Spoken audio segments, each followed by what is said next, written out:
सालों पहले पीतल नगर में किशन नाम का एक किसान रहता था।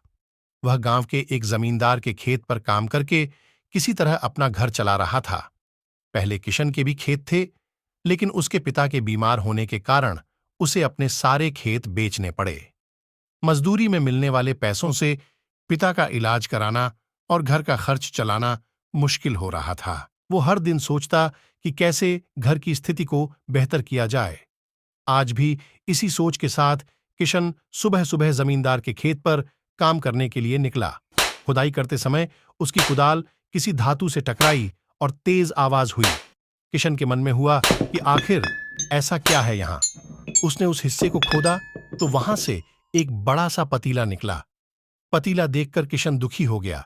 किशन के मन में हुआ कि ये जेवरात होते तो मेरे घर की हालत थोड़ी सुधर जाती। फिर किशन ने सोचा कि चलो अब खाना ही खा लेता हूं।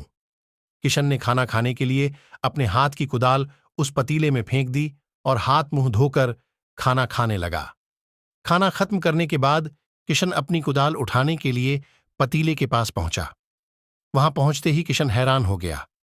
उस पतीले के अंदर एक नहीं बल्कि बहुत सारे कुदाल थे।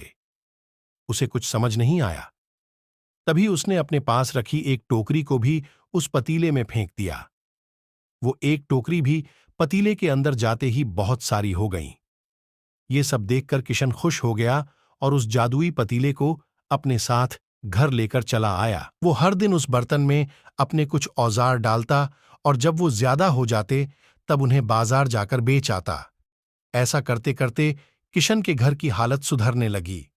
उसने इस तरह से बहुत पैसा कमाया और अपने पिता का इलाज भी करवा लिया। एक दिन किशन ने कुछ गहने खरीदे और उन्हें भी पतीले में डाल दिया। वो गहने भी बहुत सारे बन गए। इस तरह धीरे धीरे किशन अमीर होने लगा और उसने जमींदार के यहां मजदूरी करना भी छोड़ दिया। किशन को अमीर होते देख जमींदार मोहन को किशन पर शक हुआ।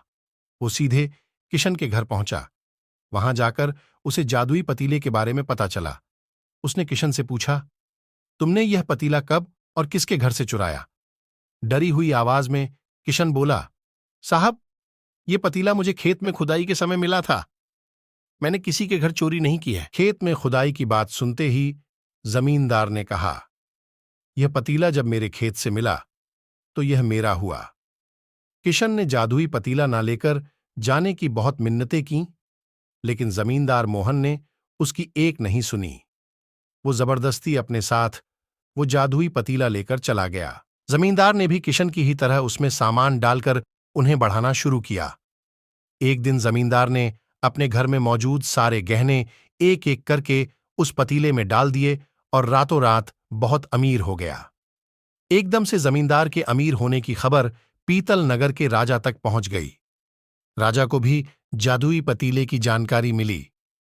फिर क्या था, राजा ने तुरंत वो पतीला मंगवा लिया। राजमहल में उस जादुई पतीले के पहुंचते ही राजा ने अपने आसपास मौजूद सामान को उसमें डालना शुरू दिया। सामान को बढ़ता देखकर राजा दंग रह गया। होते होते आखिर में राजा खुद उस पतीले के अंदर चला गया। देखते ही देखते उस पतीले से बहुत सारे राजा निकल आए। पतीले से निकला हर राजा बोलता, मैं पीतल नगर का असली राजा हूं। तुम्हें तो इस जादुई पतीले ने बनाया। होते होते सारे राजा आपस में लड़ने लगे और लड़कर मर गए। लड़ाई के दौरान वो जादुई पतीला भी टूट गया। जादुई पतीले के कारण राजमहल में हुई इस भयानक लड़ाई के बारे में नगर में सबको पता चल गया। इस बात की जानकारी मिलते ही मजदूर किशन और जमींदार मोहन ने सोचा, अच्छा हुआ कि हमने उस जादुई पतीले का इस्तेमाल सही से किया। उस राजा ने अपनी मूर्खता के कारण अपनी जान ही खो दी। कहानी से सीख, जादुई पतीले की कहानी से दो सीख मिलती हैं। पहली कि मूर्खता का अंत बुरा ही होता है। दूसरी यह कि हर सामान का इस्तेमाल संभल कर करना चाहिए, अति हानिकारक हो सकती है। यदि आपको ये कहानी पसंद आई हो तो प्लीज़ चैनल को सब्सक्राइब करें और वीडियो को लाइक करें।